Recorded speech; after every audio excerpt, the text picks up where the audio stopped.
Hello అందరికీ నమస్తే. మన ఇంటర్నేషనల్ కొరియర్స్ కదా. చాలా మంది ఏంటంటే ప్రైసెస్ పెరిగినప్పటి నుంచి మీరు వీడియోలు ఏం చేయట్లేదు, ప్రైస్ ఏం చెప్పట్లేదు అంటే ప్రైసెస్ ఎలా ఉన్నాయంటే హైక్ అవుతా ఉన్నాయి అనమాట.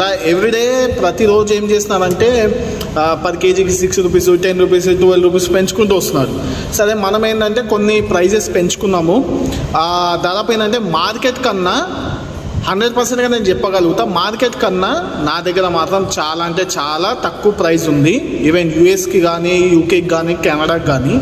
ఇక కొంతమంది ఏంటంటే ఏదో రేట్లు పడేసుకొని చేసుకోవడము, మళ్ళీ వాళ్ళ పార్సల్ వెళ్ళిన తర్వాత వాళ్ళు ఏదో దీనికి ఛార్జెస్ దానికి ఛార్జెస్ అని తీసుకోవడం అది జరుగుతుంది. మన దగ్గర ఎఫ్డిఏకి ఛార్జెస్ ఏం తీసుకోమండి. మనము బయట ఎఫ్డిఏకి ఛార్జెస్ తీసుకుంటున్నారు. అసలు ఎఫ్డిఏ సర్టిఫికేట్ అనేది ఫ్రీ ఆఫ్ కాస్ట్. ఎందుకంటే మనం ఏం ఐటమ్స్ మీరు మాకు ఇస్తున్నారో, ఏం పంపిస్తున్నారు బాక్స్లో అనేది దాన్నే ఒక సిస్టమాటిక్గా ఒక ఫార్మేట్లో తయారు చేయమని చెప్పేసి యూఎస్ గవర్నమెంట్ చెప్పింది. ఒకవేళ మీకు కూడా ఇంటర్నేషనల్ కొరియర్ సర్వీస్ కావాలంటే స్క్రీన్ మీద కనిపిస్తున్న మా నంబర్కి మెసేజ్ చేయండి. Thank you.